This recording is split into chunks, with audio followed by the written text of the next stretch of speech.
which is astounding. And we ask all this in the name of Christ. Amen. All right, so we ended last week in chapter 4 with this wonderful text that is so obscure and difficult to interpret, that has to do with Moses, has to do with Moses' son, has to do with his wife, and this some Hebrew wording that is difficult around bridegroom of blood or bloody husband. And so that's around verse 26. And so then we get into 27. We looked a little bit into verse 27 about Aaron. And this last part of chapter 4 thematically paints a picture for us that's very helpful, because it gives us some insight into providence, God's providence for Moses and Aaron, God's guidance for Moses and Aaron, and then also the seriousness of obedience. And all those are themes that show up repeatedly throughout the book of Exodus. And so this is just one more example of those larger themes of God guiding, directing, providing, and then what comes with that, a level of obedience on behalf of those who follow. And so that's going to be elaborated on as we go further into the text. And so that puts us in right at the end of chapter 4 with verse 29. And verse 29 begins the first legs of Moses and his obedience, or at least some form of that, in going and delivering the message to Pharaoh and also to the leaders of Israel. So if you want to know sort of the way the text flows from at the end of chapter 4 and into chapter 5, throughout that entire chapter, you've got this little, I wrote this, I hope you can see that. This kind of gives you insight into how the text goes. And you'll see some parallelism that exists, that shows up in the text. Just so we'll go through it real quick, and then we're going to look at it specifically. When Moses first goes down, he gives word to the elders. He and Aaron are accepted. He goes to Pharaoh, not accepted. There's some resulting issues that come out of that. And then in the end, Moses and Aaron are rejected by the elders and the people, the children of Israel. And, maybe a little subscript you could do is then, what next for Moses? And that's at the very end of chapter 5. So 429 begins another leg of thought. And really 429 should probably go with the information of chapter 5 more than anything else. And then 522, I think it's the text where what Moses does is he goes back to God, and they begin this conversation that runs into chapter 6. So this is a little bit of a breakdown for what chapter 5 would look like if you were to diagram it, which I'm sure that's what you do every morning, right? So, it's all right. Well, good deal. Well, let's look at the text, and if somebody would begin reading in, say, 4:29 through 5:9, that would be great. All right. Then Moses and Aaron went and assembled all the elders of the Israelites. Aaron spoke all the words that the Lord had spoken to Moses, and performed the signs in the sight of the people. The people believed, and when they heard that the Lord had given heed to the Israelites, and that he had seen their misery, they bowed down and worshipped. Afterward Moses and Aaron went to Pharaoh and said, Thus says the Lord, the God of Israel, let my people go, so that they may celebrate a festival to me in the wilderness. But Pharaoh said, Who is the Lord, that I should heed him and let Israel go? I do not know the Lord, and I will not let Israel go. Then they said, The God of the Hebrews has revealed himself to us. Let us go a 3 days' journey into the wilderness to sacrifice to the Lord our God, or he will fall upon us with pestilence or sword.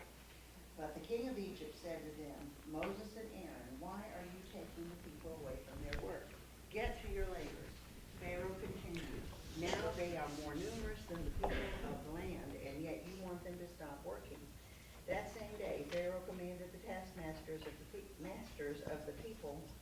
as well as their supervisors. You shall no longer give the people straw to make bricks, as before. Let them go and gather straw for themselves. But you shall require of them the same quantity of bricks as they have made previously. Do not diminish it, for they are lazy. That is why they cry, let us go and offer sacrifice to our God. Let heavier work be laid on them. Then they will labor at it and pay no attention to deceptive words. All right, thank you. I asked the question, where did Moses go wrong? Or did he do anything wrong from what we've looked at previously about all the things that God told Moses, what Moses needed to do, what God was going to do? Did Moses and Aaron do anything? I mean, were they 100% obedient to what God asked them to do here? Now, we know they went to the children of Israel, supposed to do that. They also went to Pharaoh, so at least on the two larger issues, they did what was right. But in everything else that they did, was that exactly what God had wanted them to do? Or is this just exactly how the plan was supposed to unfold? They were going to go. Right? Well, I'll give you a hint. Obviously, Moses did do. Moses did not tell the whole story, and he added some things to it. And for instance, in verse 3, where it says, "Then they said, the God of the Hebrews has revealed himself to us." That's a true statement. "Let us go 3 days' journey into the wilderness to sacrifice to the Lord." That shows up one other time, but there are also some times where God gives message to Moses that is, you're to go and tell them to let my people go. And so there's a little bit of, there's a little bit leading up to chapter 5 where sometimes when God has given the message to Moses is, you need to let my people go. Sometime when God has given the message, it is, you need to ask for 3 days' journey to go and worship. But look at this last little phrase. Let them go 3 days' journey into the wilderness to sacrifice to the Lord, or he will fall upon us with pestilence or sword. Where is that? Yeah, we got one that says he made it up. But that's not in. You can't find that up until now. All right, so that is not. Nowhere do you find before chapter 5 that God says to Moses, and really it's in chapter 3 and 4, that God says to Moses that you need to tell Pharaoh that if he doesn't let us go, God's going to stick it to us. Does that make? So am I right or wrong? Yeah, he's a little ad-libbing. He's taking what we call hermeneutical freedom to interpret the text how he wants it to be and to make it contextual. That's a part of preaching and teaching, is where you have the text and you want to make it, you want to take the precepts, or John likes to use the word, the eternal truths of the text, and apply it to a present day context. That's the discipline of hermeneutics. And that happens in preaching all the time. And so maybe this is Moses, the silver-tongued preacher that he is, which he's already said that he's not. And so maybe when his first attempt to preach, he fails at it. So I thought he was putting it in words Pharaoh would understand, because Pharaoh's gods definitely would have sent pestilence and famine and whatever. Sure, okay. There's a thought there.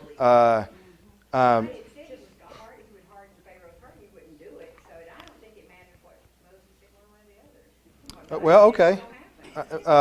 Maybe. Something they feared, so if they feared it, Could be. it would, be a little more emphasis.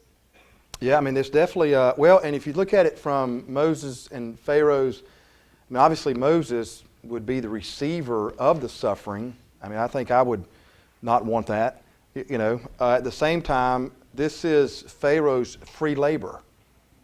So, if you own the company and, the part of the division that makes all the widgets all of a sudden stop working, that might be, you would miss quarterly earnings for a while.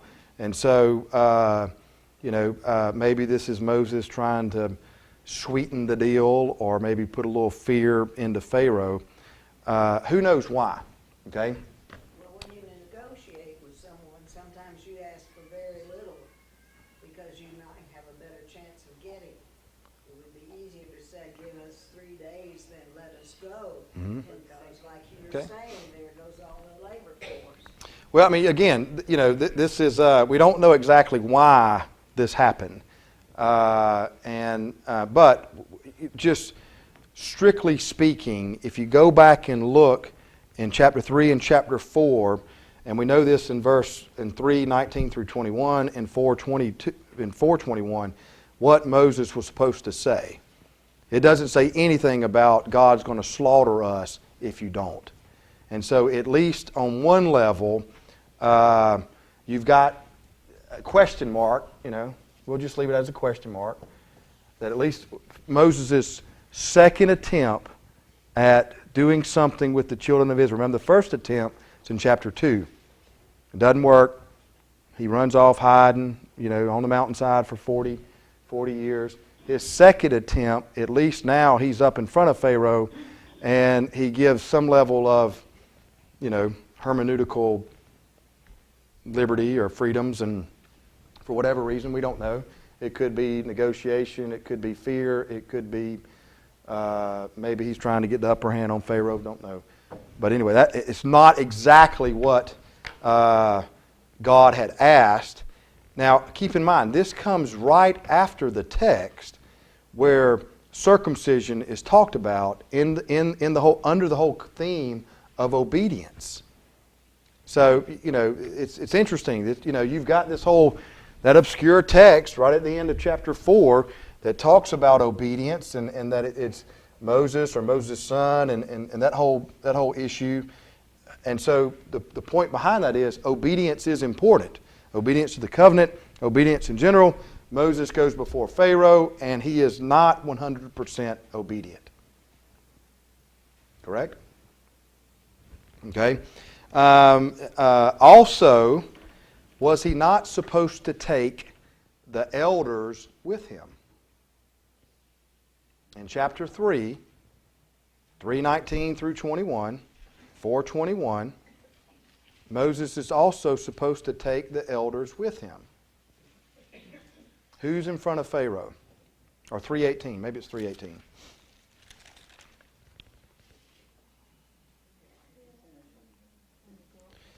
They will listen to your voice, and you and the elders of Israel shall go to the king of Egypt and say to him, where are the elders? They're not there. Again, this is just, preacher freedoms, right? So, or whatever, teaching freedoms. But the point is that at least on two levels, what people and then, what words, it's not exactly like it was supposed to be. Now, someone said, what does it matter because God said they're not going to listen? Okay, that's fine. Maybe God was factoring in this, okay? All right, I'm okay with that. But at least if we're looking at what Moses gets a charge, he gets information of what he's supposed to do. His first step with Pharaoh, he doesn't do it exactly like God wanted him to do. The net effect's okay because Pharaoh basically does exactly what God said he would do, which is that he's not going to believe you, and he's not going to agree to this. And so from this, at least from this first little bit of passage that we're looking at in chapter 5, Moses and Aaron aren't exactly doing 100% obedience or what they're supposed to do, but at least the end game turns out okay, at least as God has described. So let's keep going and let's see what happens out of all this. So if somebody would read for us 10 through 21. This is the second half of this whole first interchange with Pharaoh and the leaders and the children of Israel. All right? 10 through 21. Then the slave drivers and the foreman went out and said to the people, "This is what Pharaoh says, I will not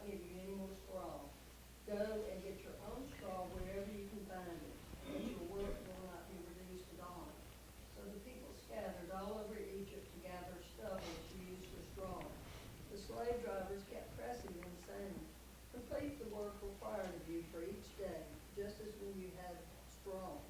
The Israelite foremen appointed by Pharaoh's slave drivers were beaten and were asked, why didn't you meet your quota of bricks yesterday or today as before?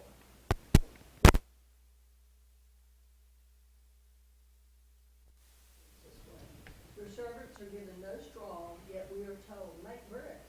Your servants are being beaten, but the fault is with your own people. Pharaoh said, lazy, that's what you are, lazy. That is why you keep saying, let us go and sacrifice to the Lord. Now get to work. You will not be given any straw, yet you must produce your full quota of bricks. The Israelite foremen realized they were in trouble when they were told, we are not to reduce the number of bricks required of you for each day. When they left Pharaoh, they found Moses and Aaron waiting to meet them. And they said, may the Lord look upon you and judge you. You have made us a stench to Pharaoh and his officials, and have put a sword in their hand to kill us. All right, thank you. So what we have now is at least the second half of this story. And who's the only one that's satisfied with how this is going? That's exactly right. Obviously the elders are upset because their jobs have just changed. There's levels of increased work. There's also level of physical abuse again. And so you've got, on a larger scale, what's going on to some degree is what faith and, say, conflict. How do we deal with when our faith says trust in God, or what is it that He told the children of Israel back at the end of chapter 4? Moses went down there. He and Aaron spoke the words that the Lord had given to them. The people believed. They heard they believed, Aaron and Moses, that what they said was actually legitimate, that Moses and Aaron had heard from the Lord. The Israelites that trusted that God had seen their misery. They bowed down and they worshiped. And then the first sign of conflict, what happens? That's exactly right. We haven't got to Moses saying, why me? But the children of Israel, this is for the birds. Correct? So the question I want to ask is, how do we deal with conflict? Flee. All right. Well, that's good. Hey, that's what Moses did the first time, right? Chapter 2, what happens? Didn't work out right. Where does he go? To Midian. We don't even know where that's at. Somewhere down here in that area. Okay? But he's running south of somewhere. How do we deal when it's conflict? Now, I don't mean conflict like, I'm not talking about a personality that's more passive, okay? What I'm talking about is if you trust God, and then there's conflict or testing or whatever that presents itself, and so then you leave God. I don't mean like not wanting to have an argument with someone because your personality is more passive than that's not what I'm getting at. I'm talking about you've got the children of Israel saying, we don't want anything to do with you. This is not as I perceived it to be. Now that happens. We can change the geography and change the names in the text and probably insert our life, or maybe insert a life of someone that we know, and all of a sudden we're dealing with how do we approach conflict, how do we approach trials, how do we approach testing. Now we've just said earlier that this is what God said was going to happen. Well, when you factor that in, if 4:29, if we're looking at to be an all-inclusive, where it says, then Moses and Aaron went and assembled all the elders of the Israelites. Aaron spoke all the words. Now, we don't know what all the words means, but let's just take it at its face value, that Aaron gave them the full scope from start to finish of everything that God had done with Moses, everything God had done with Aaron. Now the elders are up to speed on everything. The first sign of trial, they're done. Retreat into the known. They rather have the known evil than the unknown. Okay. And I think we maybe tend to do that sometimes. All right. So when we lay our life up on the text and we see that in the whole trusting issue, let me just kind of go down a rabbit trail for a second. I've been working on some sermons on some stuff, and what's the opposite of faith? Or it's not doubt. Certainty. Certainty. Yes. Think about it. Trusting, faith is hoping in something that is not, that you don't know 100% that it's certain. Correct? Pull up the book of Hebrews. Around Hebrews 11, Hebrews 12. The hope of something unseen, the assurance, right? Okay? So, faith calls for you to trust and then to live out of that trust with an understanding that it's not all going to be certain. Okay? Now what we like, and I think Betty this is what she's hitting on, we like certainty. What would you say, the evil or the known evil, Know your enemy. well, we like at least, if it's certain, then obviously we can control it, or at least we think we can. And so, the children of Israel, in my mind, they're not much different. We're not much different from them. When faced with trials or temptation or conflict or whatever, how many times have you sat in situations in life where the next day, I don't mean like the next 24 hours, but just the perceivable future was unclear? Okay? How did you process that? You go to God. Okay, well, we'll see what Moses does. That's what he does, okay? But not everybody does that, okay? Okay, well, let's get off of what we should do for a second, and let's go what we really do. And let's look at that for a moment. Why is that such a easy answer, quick fix, or temptation? I mean, I think some of it is certainty. You want to have certainty. You feel maybe it is that we perceive ourselves to be in control. Moses runs. Now we don't have this in the text. We know that Moses, death warrant's on his head. He tried to do some things that did not work. He takes off. He's defeated. He spends a full season, just in the mulligrugs, behind the backside of a mountain. And you get insight into that where he names his son. You get insight into his actions. And maybe the move that way is because he perceives he can control it. I mean, it really is comforting when things feel or you think they're out of control to want to control something. Correct? Okay, well now faith gives us a glimpse, correct? I mean, they got a glimpse. They got it. The children of Israel got a glimpse. Moses got a glimpse. Remember, I just told you everything God said He's going to do. The first hit against that, the first speed bump, it's I don't want this. I don't think we know how we would react when we're tested until we are tested. We hope we do the right thing. Have you ever been tested? Oh, have I? Yes. Okay, all right. Well then, all right. Out of that, we love you, Pat, because you always volunteer. So I mean, no, I'm just kidding. All right. So go back and think about your own times of testing or conflict, trials, whatever word you want to put on that. How did you perceive that? Did you see that as a good thing? Was it a bad thing? I don't mean you. I don't want you to. I'm not putting you on the spot. I'm trusting. So when I say you, I don't mean you singular, you plural. Do you perceive it as an opportunity? We'll call for. No, we're not going to do hands. How many of you approach things in life, good, bad, or indifferent, as opportunities? Okay. All right. Okay. Well, hang on. Let's look at 1 Thessalonians 2:13 and 14. 1 Thessalonians 2, all right, someone find that text. Someone else find me 1 Peter 4, 12 and 13. Who wants 1 Peter? All right, so Betty's got 1 Peter. Who's got 1 Thessalonians? Don't read it yet. 2, 13 and 14. I also need somebody to find James 1, 2 and 4, or 2 through 4? All right.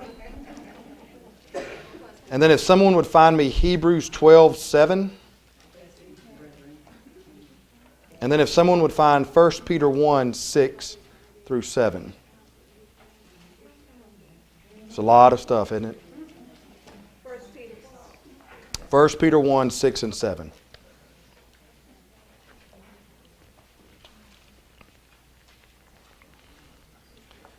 All right, who found 1 Thessalonians 2:13 and 14? All right, Sandy, if you'll read that for us. And we also thank God continually, because when you received the word of God, which you heard from us, you accepted it, not as the word of men, but as it actually is, the word of God, which is at work in you who believe. For you, brothers, become imitators of God's churches in Judea, which are in Christ Jesus. You suffered from your own countrymen, the same things whose churches suffered from the Jews. And mine continues on in 15 minutes. That's fine. But you got it. They received word of God. Then they suffered. All right. Who found 1 Peter 4:12 through 13? Beloved, do not be surprised at the fiery ordeal that is taking place among you to test you, as though something strange were happening to you. But rejoice insofar as you are sharing Christ's sufferings, so that you may also be glad and shout for joy when His glory is revealed. All right. So you got the same thing. You've got idea of receiving the word, fiery testing, consider it joyful, or at least some level of rejoice for what can come out of it. Who found James 1:2 through 4? All right.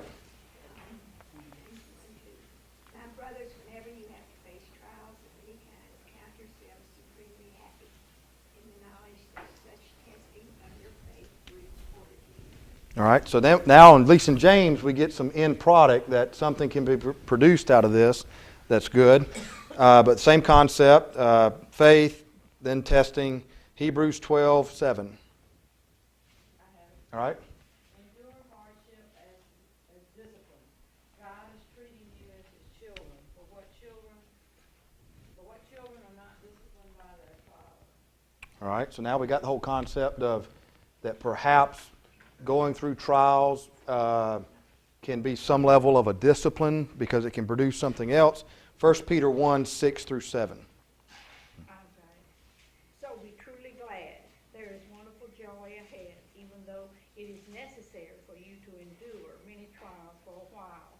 These trials are only to test your faith, to show that it is strong and pure. It is being tested as fire tests and purifies gold, and your faith is far more precious to God than mere gold. So if your faith remains strong after being tried by fiery trials, it will bring you more praise and glory and honor in the day when Jesus Christ will be over. So now we have the word necessary, which is different. And so at least from these texts, and there are others, we just stopped at 5. I figured that was enough.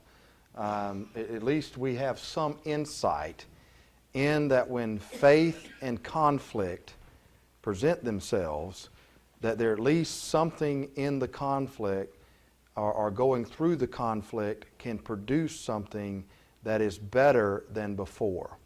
Is that a fair statement? But when you get to the other side, Okay. you realize, you know, Okay. Well, that also then that has as a presupposition that you don't run from it. All right. Okay. But that's different. What do we have in the text? I don't like this. I'm out. not everybody drops out, sure. Go back and read the beginning of chapter 5. What did the children of Israel do to Moses and Aaron? But they didn't, so they just were blaming Moses. They weren't blaming God. Who's the spokesperson for God here? But Moses was talking about him. Of course, we got more advantages than that. Well, that's right. Remember, again, do not go past chapter 5. Okay, I mean we're we know how this all ends. We know that and we know what God has said, and we know how it all works out, and so and that's fine. Listen, that does aid our faith and that's the beauty of the Scriptures. Okay, and then the beauty of life experiences. Every time we go through experiences like this, or every time our life is changed by the text, that goes in, now these are my terms, that just goes into the bank, okay? Which then helps you when we face trials. For our purposes of studying the text, we're going to try to check that for a little bit and just stay with the text, and let's just see how they interact and react. I would argue that there are a number of people, maybe not in this room, who are part of the church, maybe not St. Paul or other churches that are represented here. My Bible's falling apart. That when faced with conflict, they do exactly what happens in chapter 5. I'm out. And if I had to guess, you know people that's done that. Now, it doesn't mean that they don't come back, and that would be, wonderful. But, we were in church Sunday. We looked at the older son. There's no indication that he goes into the party. Correct? Go back and read the end of the prodigal son. Now, I think we read into the text we want him to, but we don't know. And there are older sons who go into the party, and there are older sons who do not. I always felt he did not. He just stayed out of them. And that happens. It does. All I'm pushing this morning is for us to at least think about why it is when we face conflict, we either approach them with an opportunity, sometimes we do, maybe sometimes we don't, or maybe we're going out. Because how you approach it does make all the difference in the world. And that's not just a mind game or, kind of buck up and do whatever. That's what I wanted to ask you, because you've had lots of experience with lots of people. But it seems to me that it comes out of something that's inside a person. How they respond, rather than, a willful thing. Some people try to will themselves and they still respond by fleeing. Other people just, walking through the hard thing and seeing it as an opportunity is how they just respond because it's their sense of survival. There's somebody else's sense of survival is the right. How do you minister to those? Well, That is their natural inclination, even though they right. ought not to do that. And that's what I meant by personalities. Some people, like inside this room, there are some people when faced with any level of conflict, your first response is to be aggressive. Okay? All right? And that's perfectly fine. That's just the way you're wired, okay? There are other responses that people would be more passive. Now, what's important, what's helpful in all this is to know what your default mechanisms. Like, for instance, my first response is to face conflict with aggression. Brooke's response is to be passive. And that's not anything, some of that's personality types. There are all kind of tests that you can take to kind of give you insights on that. And that's okay. Again, that is perfectly fine, being created that way. Don't see that as one is faithful, one is not as faithful. Because you can be passive as a general default mechanism, or you can be aggressive as a general default mechanism on how you faced anxiety or conflict, and both of them be aspects of faith. Okay? The question is, I think, if I can elaborate a little bit more on what Tammy was talking about, is that do you see this as part of God's economy? Okay? Not God causing, okay? We're not saying that. Inside God's economy. Do you know that word? Okay? Do you see all of this as a part of God's economy, and do you face this either in passive means or in aggressive means with the understanding that regardless if I can't see the outcome, I still will approach it with God in this process? All right? Economy. Like, Providence. Okay, and that's another word. How can you figure into what all you're saying? I think it's in John, or maybe First or Second John, where he says, they went out from us because they were never one of us. So wouldn't the people that would say, first sign of trouble, I'm out of here, they never were fully in? Well, I want to be real careful there, just because then well,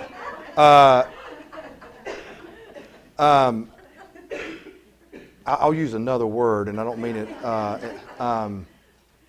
Because none of us, whether it be Methodist, Baptist, Calvinist, Catholic, whatever, Christian or non-Christian, truly know the inside of someone else's heart.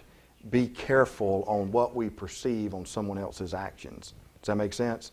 And so, but my point is, some of this is a time concept, all right? Again, now we do know the rest of this story, and the children of Israel do follow.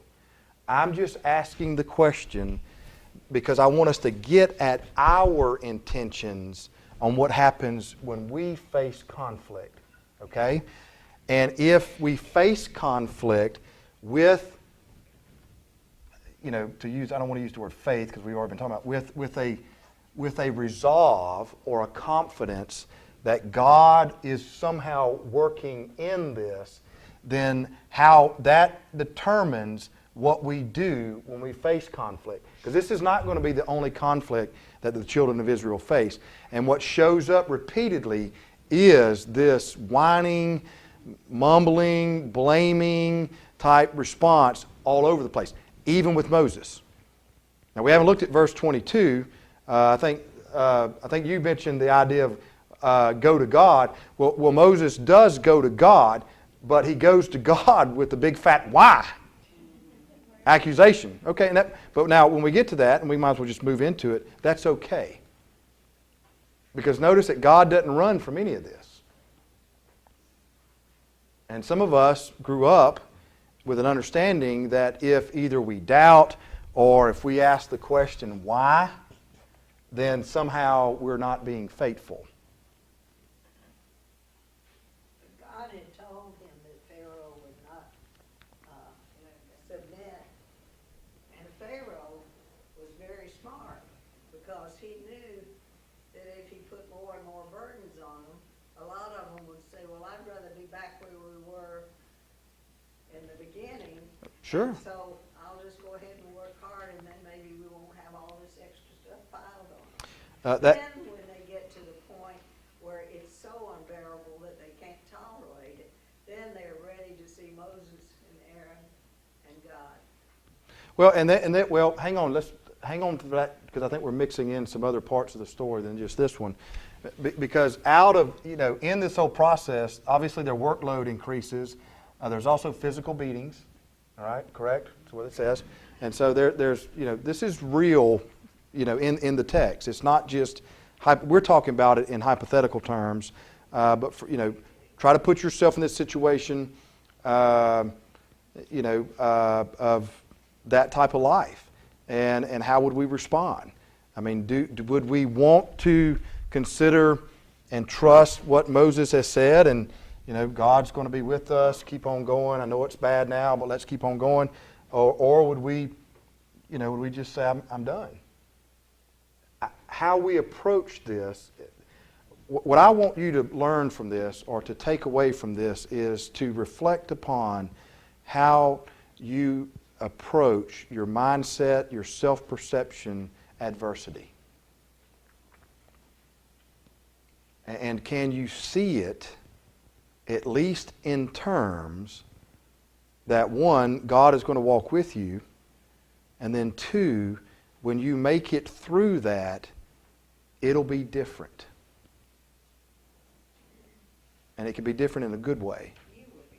Okay, that's fine. I'm all right with that. The situation may not be good. Right. Okay. That's fine. We can change pronoun. That's not a problem.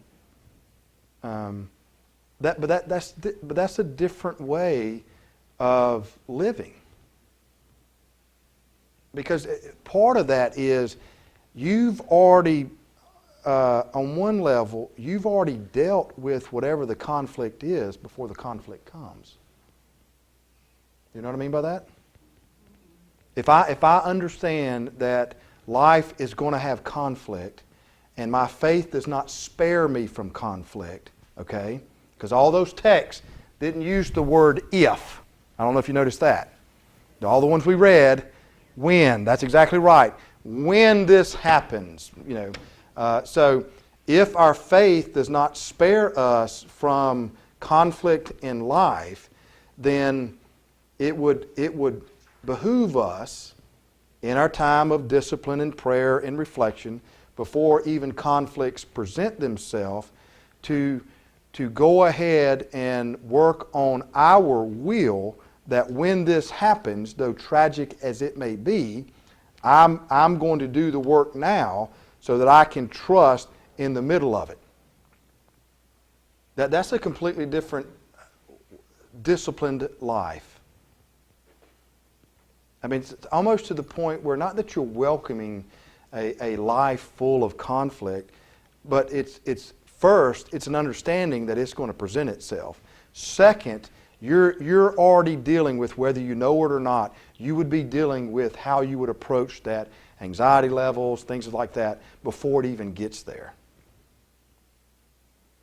Let me ask, how many of you asked your mothers when you first had children, or in any form of that, Mom, child is not behaving, and what do I do? Do you ever do that?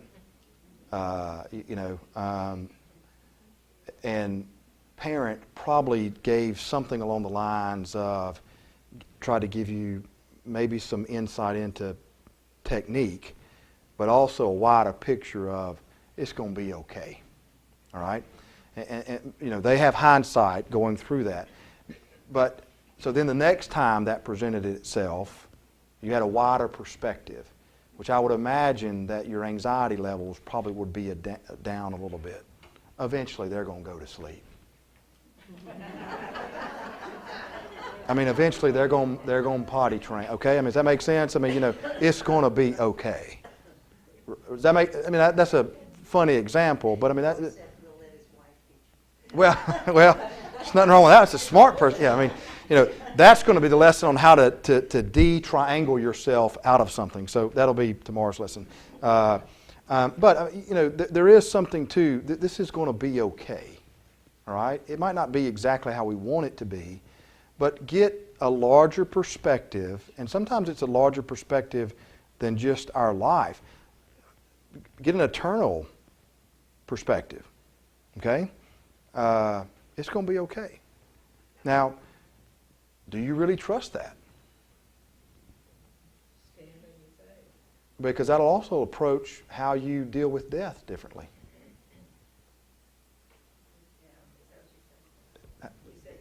Death.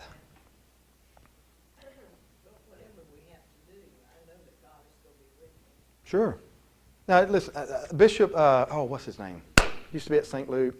Edwards. All right, Bishop Edwards. I went to see him, when he retired from North Carolina. He came back down. They were down here for a while before he passed away. And I would go out and see him and check on him from time to time.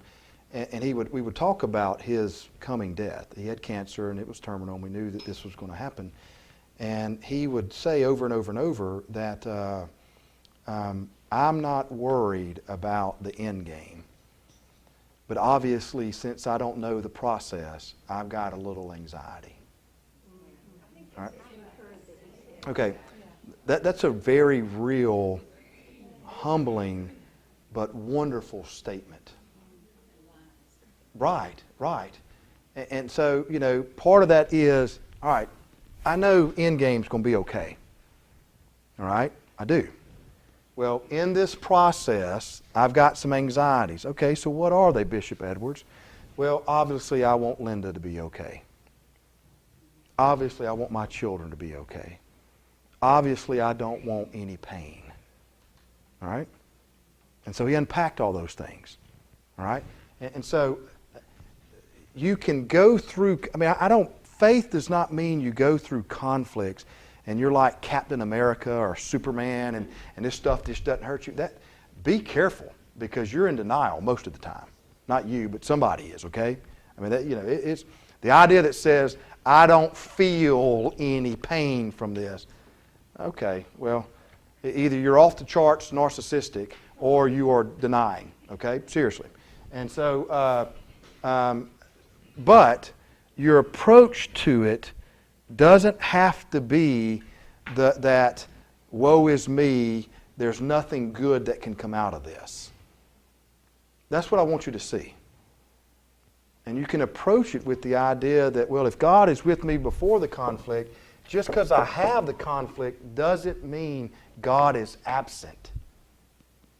And that's where when we run, that's normally when we run.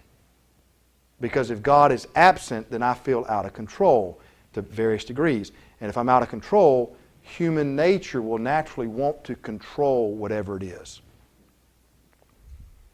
There's just a ton of things in life. I mean, contrast what we're talking about with someone who, in your mind, is just at a place of peace, it seems, all the time.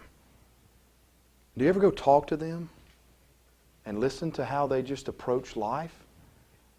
I mean, you're talking about a wise statement. It's just an idea that says I'll never forget my grandmother. I mean, before she died, asking her all the things she just lived through. I mean, she lived for so long, and 90-something years old, and I just thought, oh, Mamaw, you've witnessed this, you witnessed this, you witnessed this, you witnessed this, and that's just things in life, like just because she lived at that time. And then some personal things I knew about, and her little, her mind was, Shane, sooner or later you're going to learn, Jesus is all you need until Jesus is all you got.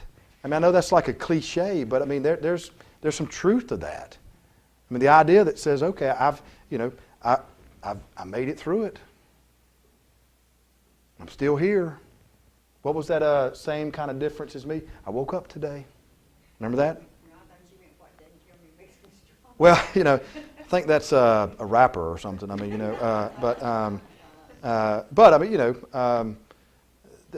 but so much of that is, one, can you see even conflict as a part of life, and that it's not the absence of God? All right. I would argue, I'm not sure the children of Israel see that now. Okay?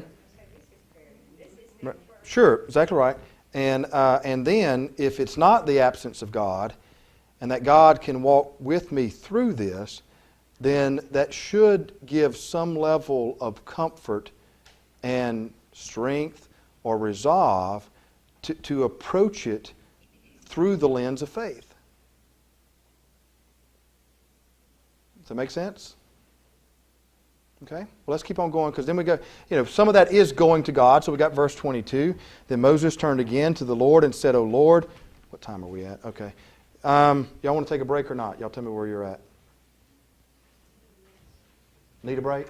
Okay, let's take, which one? Let's take a break. We'll take a break for 10 minutes.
One name to the prayer list. If you would add the name Becky Wood.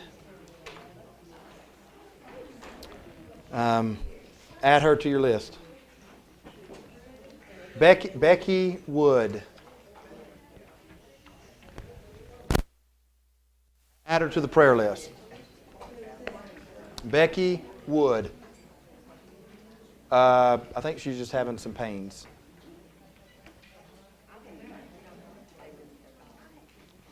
All right, let's get back into the text and look at verses 22 through 23. I think everybody's back or close to it, almost.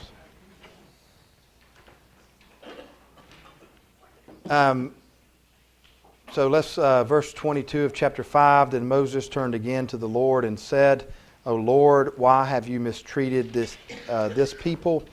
Why did you ever send me? Since I came to Pharaoh to speak in your name, he has mistreated this people, and you have done nothing at all to deliver your people. That's pretty strong words. How does that make you, I mean, are you comfortable with that?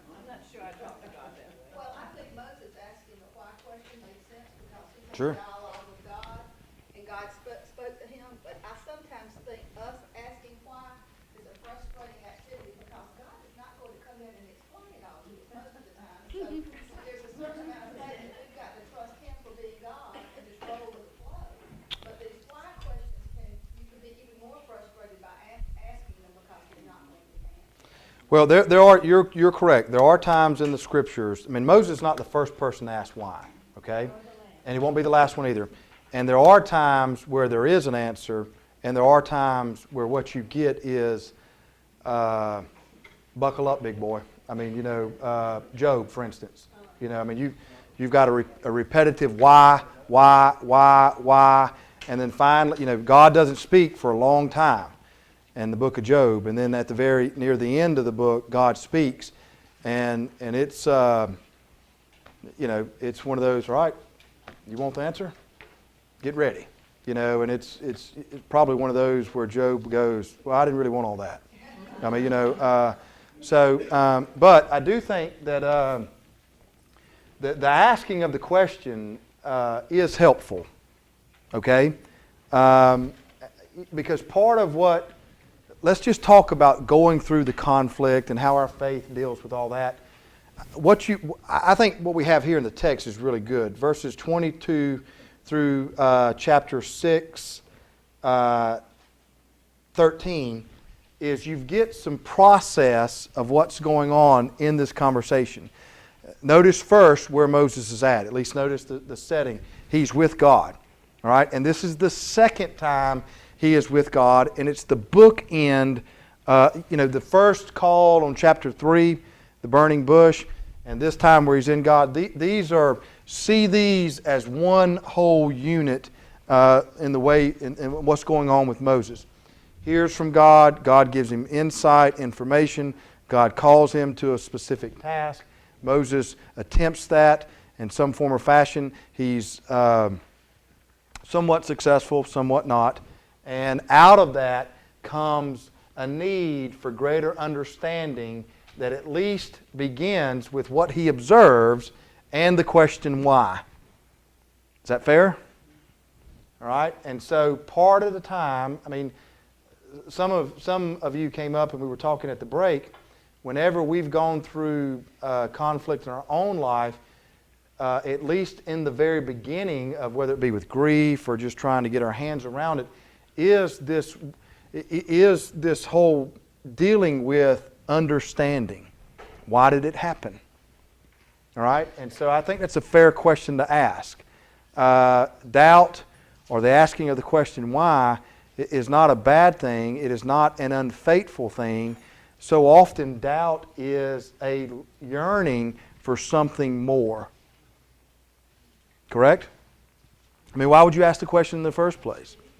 I want to know, I want more insight, either insight into you, God. Notice that's what Moses does. Why did you do this? All right, it's directed toward God. I mean, where are you at in all this, God? Sometimes the question we ask is for greater understanding of ourself. All right? I mean, that's maybe not the first question. It takes a very mature person to ask the first question in any event, what's my role in this? That's real hard. All right? But so maybe we start with God. I'm just giving you as the possibilities of a template. Maybe we start with God, and at least we have dialogue with God in some form or fashion. Now, we might not get what we want. So then maybe the next question is, well, what actually do I want here? Because maybe what we want is to not feel pain. Go back to the C.S. Lewis book that y'all love so much. Just painful, wasn't it? Pardon the pun. But to ask, what do I really want? I don't like what's going on. What I don't like is what I'm perceiving, how I feel. So these are all, again, this is part of the whole discipline of reflection. All right? And if you journal, you're really good. That's a great step. First step of journaling is journaling just what happened. Second step is try to get under the surface and figure out, why did I respond the way that I did to these particular issues? What's going on inside of me? That is incredibly helpful. And then you get some of this. You'll get some of this because when we leave this in chapter 5 and we get into chapter 6, chapter 6 is about God speaking. And you get either God, the Lord, or I, and it's like about 18 times in about 13 verses, God does this, God said this, God, depending on if you want to use a pronoun or if you want to use the word. And the word there is not Yahweh. El Shaddai. That's exactly right. Different name for God, which is interesting. Chapter 3, who are you? Yahweh, I am that I am. Here, you got a different word. And the word, El Shaddai, is not the personal name for God. It's the word that is used to describe the power of God. The might. No, in 6. It's chapter verses 2 and 4, El Shaddai. 3 through 5, El Shaddai. I think in 6 through 8, El Shaddai too. 6 through 8, 6, 3 through 5, 6, 2 through 4. I stopped looking after that, so I have to go back and look at some more. But it's not the same, just because it has the, remember there's a couple of different words in the Hebrew for God. In the majority of God in Genesis, Elohim. All right? You have a few El Shaddais near the end. In the beginning of Exodus, El Shaddai. In chapter 3, Yahweh. In chapter 6, back to El Shaddai. Now that could be very significant. It could just be, just different names. My name is Patrick Shane. Sometimes people call me Patrick if I'm in trouble. Sometimes they call me Shane. So I answer to both. So I don't think I think there's some significance to why the author chose those terms, because they're changing the names of it within a short amount of distance of writing. So I think the author's trying to prove a point. So I would argue that the names that are being used are significant, but it could just be, a different name that is just being used. So you're saying here, that's because that's the way it's going to be. That's the way it is. Well, let's see what God says. And so if someone would read verses 1 through 9, excuse me. Chapter 6. Yes, ma'am. I will. Then the Lord said to Moses, "Now you shall see what I will do to Pharaoh in drive them out of this land." God also spoke to Moses and said to him, "I am the Lord. I appeared to Abraham, Isaac, and Jacob as God Almighty, but by my name, the Lord, I did not make myself known to them. I also established my covenant with them. to give them the land of Canaan, the land in which they resided as aliens. I have also heard the groaning of the Israelis, whom the Egyptians are holding as slaves, and I have remembered my covenant. Say therefore to the Israelites, I am the Lord, and I will free you from the burdens of the Egyptians, and deliver you from slavery to them. I will redeem you with an outstretched arm, and with mighty acts of judgment. I will take you as my people, and I will be your God. You shall know that I am the Lord your God, who has freed you from the burdens of the Egyptians. I will bring you into the land that I swore to give to Abraham, Isaac, and Jacob.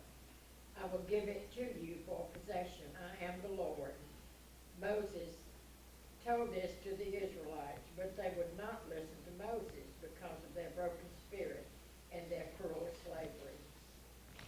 All right, thank you. So what's interesting is that, one, Moses does turn to God, and I think that's very significant.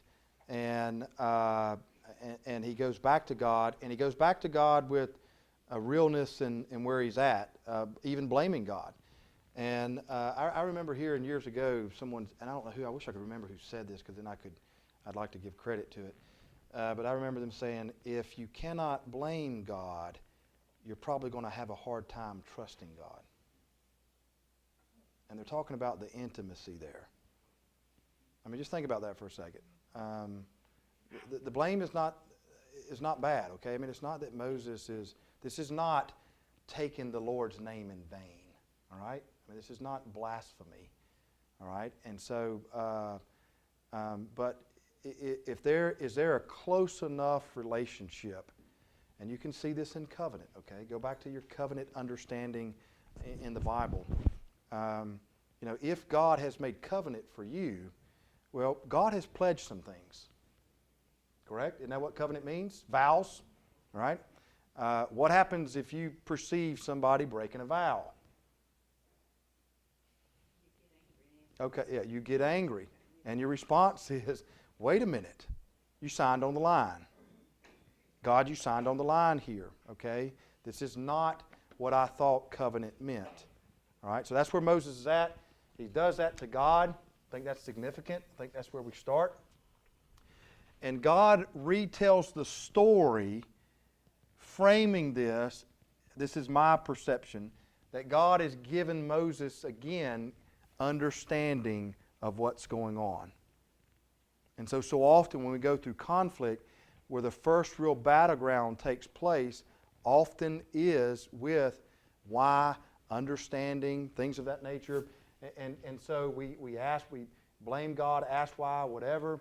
Sooner or later, I think we make the jump, if we're tracking good, about our own self. Okay?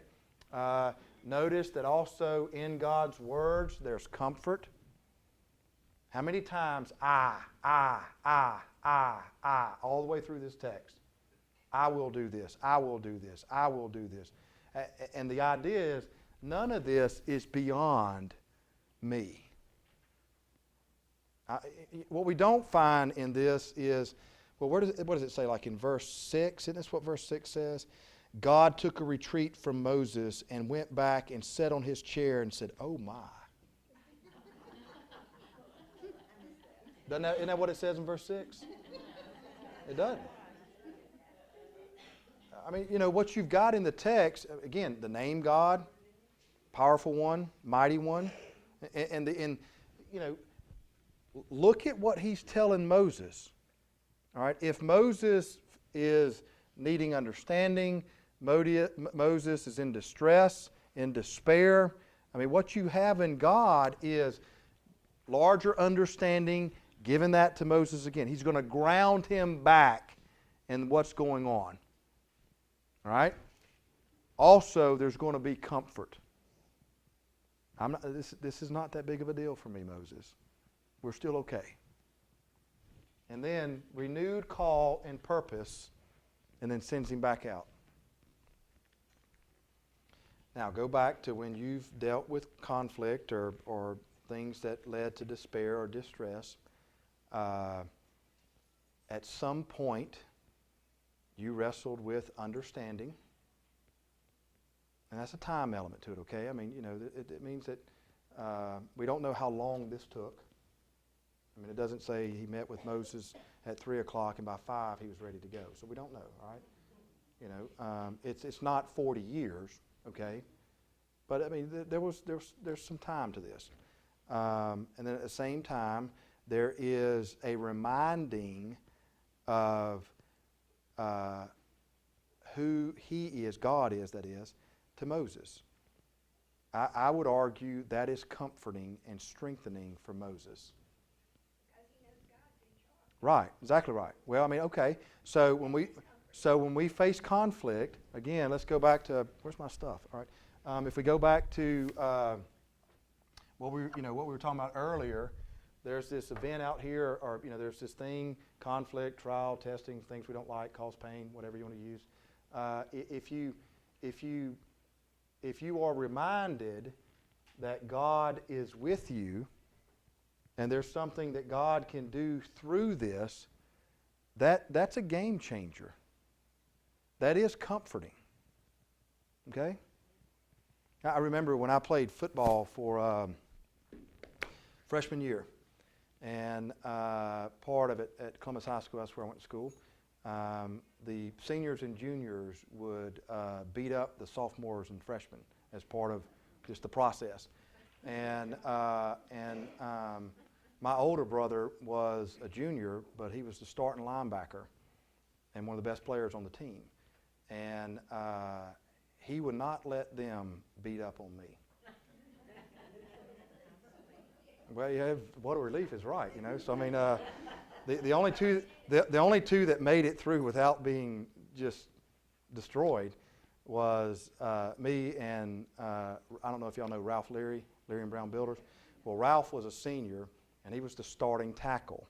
Well, his brother Richard was my best friend, who also played freshman football, and we were spared the beating because I didn't know this until after the fact. Man, I had all kind of anxiety going to practice every single day because they'd beat you up and then they'd throw you in the creek, at Lake Bottom, and so every day we went to practice just who's next, and I finally figured out that both Ralph and my older brother said, if y'all touch my brother, I'm going to beat you up. All right? Okay, but now once I knew that, my anxiety went down. Okay, which means, I still didn't, there could have been somebody brave enough to want to, beat me, and they probably would. I was a small boy. Could do me in, and then I'd just have to trust that my brother would make good on what he said. But I approached practice differently. Okay? Because I had, to some level, a promise.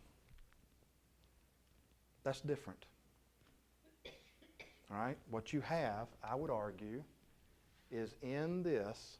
This is what God is doing for Moses, okay? In all of this, Moses is different. And so when he comes out of this, and we got this little piece of a genealogy that shows up in chapter 6, verses 14 through the end of the chapter, but the story picks back up right at the very, verse 28, and then into chapter 7. Moses comes out of this experience with God completely different. And he's on point from here on after. What's that?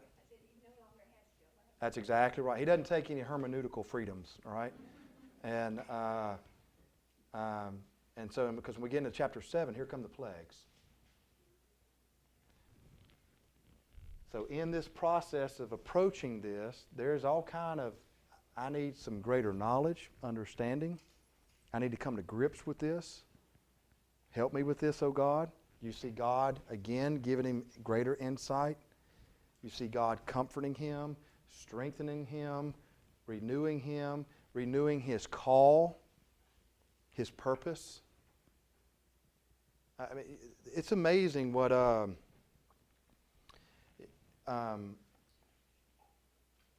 Viktor Frankl, I think, said this best. If you understand your purpose in life, you can face anything.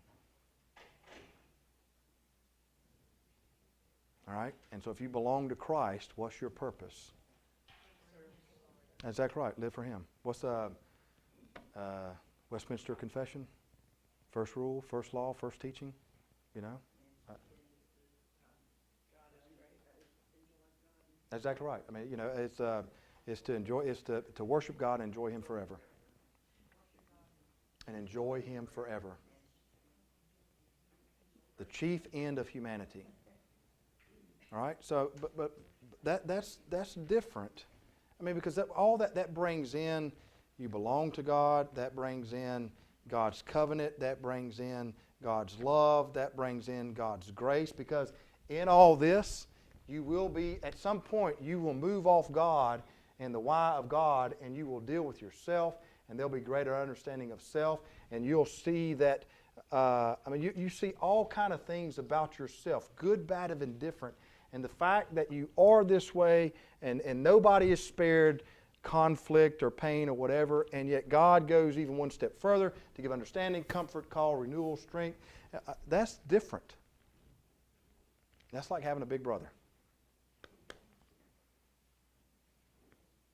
Which means then how you approach things in life, whether painful or pain-free, whether desired or not desired, whether good or bad, whatever terms, adjectives you want to use to describe that, you approach it with Him. And you got to see that. And you got to rest in that. And you got to hope in that. Because that changes things, okay? That also creates a level of humility. And maybe a good word for humility is, when it comes to God, is openness. I mean, can you be open to allow God to renew any aspect or event in our life? I mean, because the base under that, you know, the question under that, can you trust Him? And you find in Moses, in all this, when he leaves, he's different. It's not perfect, but he's different. Now, he still makes mistakes. He makes a couple of them, all right? Come out of anger. Come out of an issue of not being patient. But there's not a question of why. Or why is wrong. There's not a question of this isn't unveiling for some purpose with God. And he's different. All right? Any comments or questions? It's a great little place to stay for a while. And you know, I will, let me just say this, and this will be our closing remarks.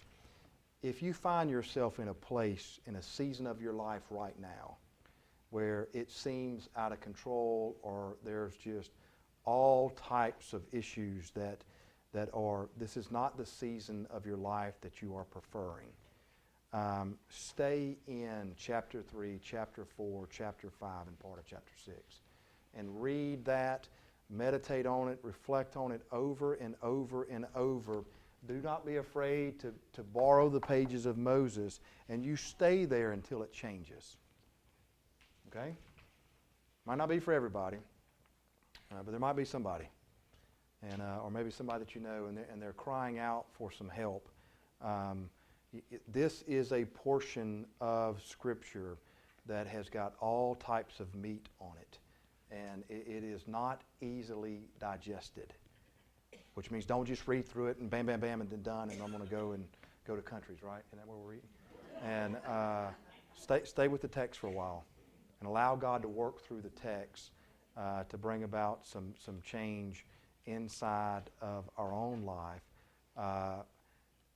because that is easier, because the conflict might not go away, okay? You're not spared from it, okay? Don't miss that. And so the changes that take place change inside of us, all right? Which means we need something like this, all right? Go in peace. May the Lord be with you.